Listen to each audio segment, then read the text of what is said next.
#1 show that dominates cable news, The O'Reilly Factor. Thank you for staying with us. I'm Bill O'Reilly. In the Factor Follow-Up segment tonight, as we told you in the Talking Points memo, I debated Phil Donahue yesterday, but because of the L.A. plane situation, you didn't see it on the early showing of the Factor. Now, I set up that interview by listing quotes from Cindy Sheehan, who Donahue is supporting. Stuff like, the Iraqi insurgents are freedom fighters, America's a bad country, junk like that. Well, predictably, Mr. Donahue and I went at it pretty hard.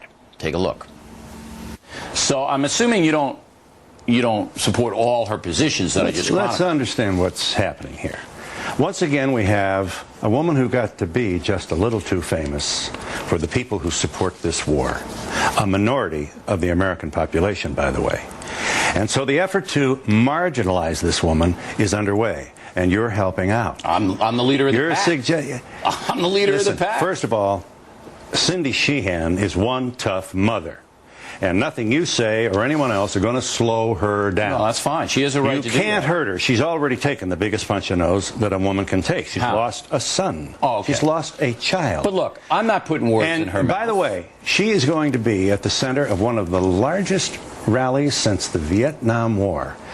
Proud, patriotic Americans who will show up in Washington this week for one of the most massive, largest demonstrations, protest demonstrations, right outside the president's window. And we'll cover it. Fox is in the business of saying that this woman is somehow saying un-American things, hyperbole. No. Listen to what she's saying. Nobody said she said anything un-American. We say that her positions are radical, and they are radical. Let me tell you what's radical. What's radical is to send more Americans to die in this war, which is a monumental blunder by a president who swaggered us into it with, by the way, the at least tacit approval of the Democratic Party. There's a lot of sin to go around here. What's radical for you? You want to send more people to this war? Listen, is that your position? If we cut and run out of there like you want to do, we would be putting every American in 1,000 times more jeopardy than they're in now. We're going to cut and run anyway, Bill. That's your opinion. What's my opinion? American military leaders have said we're going to draw down beginning next year. The difference between drawing down and cutting and running. Well, you're a cut and run guy, and I don't want my family in danger. You want to stay the course, don't you? Look. Here's what I want to do. I want to give the Iraqis a chance to train their army so they can defeat these people who are trying to turn it into a terrorist state. That's what I want to do. Go. Iraq was not a terrorist state. Oh, no. I hope I don't patronize you for saying guy. Again. He was just a great guy. Saddam was a bastard, but he was our bastard. He wasn't anybody's. Donald Rumsfeld shook his hand in the 80s. Well, that's great. You saw the pictures. Now, listen. You wouldn't send your children to this war, Bill. My nephew just enlisted in the Army. You don't know what the hell you're talking about. Very good. Congratulations, Steve. Yeah, and he's a patriot, so don't denigrate his service or I'll boot you right off the set. I'm not. That boy made a decision to serve his country. Do not denigrate him or you're out of here. I'm not Jeremy Glick, Billy.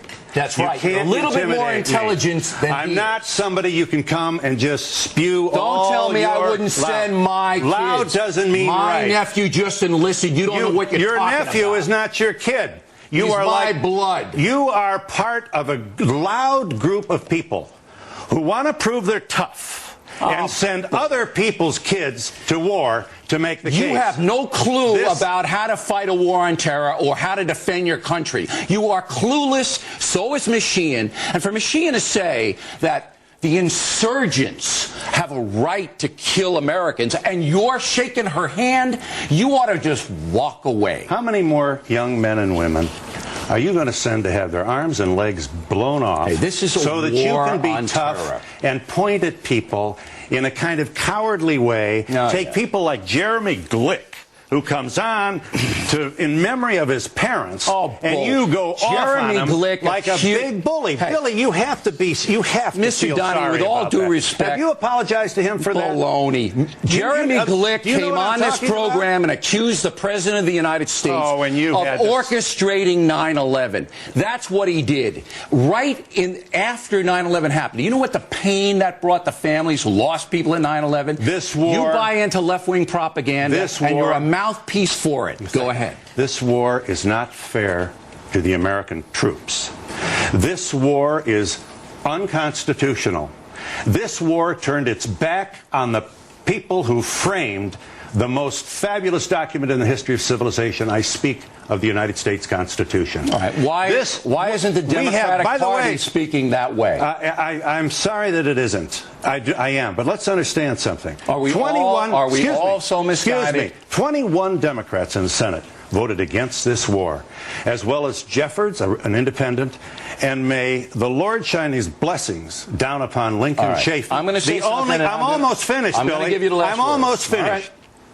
Lincoln Chafee, the only Republican in the Senate to vote against this war. We should be building statues to all these people. October 2002, they stood up to a president, and they knew that, first of all, only Congress can declare war. Why is that unimportant to you, Billy? Listen, why can't you become the patriot that your loud voice proclaims to be and stand behind the Constitution and insist that we never go to war again without the approval and consent of the United States Congress. If they want to take action, they can take action. Now, I'm going to say something. I'm going to give the last word. The Iraq War is not something that I embrace. It absolutely could be a tactical error. All right, just hard to know this. Listen to me, and then you can have the last word. Not something they embrace. Could be a tactical error, optional war, and we have not waged it the way I had hoped we would wage it. But what? But we are in a war on terror. We are in a war on terror. Our cause is nothing to do with the war on terror. Yes, it does. And if you don't understand geopolitics, if you don't understand Iraq would be a terrorist state if we pulled out of there, you don't know anything. It was poorly planned and poorly executed, but Bill O'Reilly wants to send more kids to fight and die. We've already had almost 2,000. Just let me have the last word. In the last year, two things have doubled. The number of dead American troops in Iraq have doubled from over 1,000 to almost 2,000. You know what else doubled, Billy? The price of Halliburton stock from $33 to $66. That doesn't shame you? That doesn't make you wonder whether this is an enterprise that is worth the support of the American people? We need you at this rally on Saturday, Billy. We need you out there in front of it. To protest. I'm not going to be There at is your rally, no democracy without dissent. You should be proud of people who stand up and dissent. I respect your dissent. A lot of fine men went and died to give me that freedom. You got it. I respect your dissent.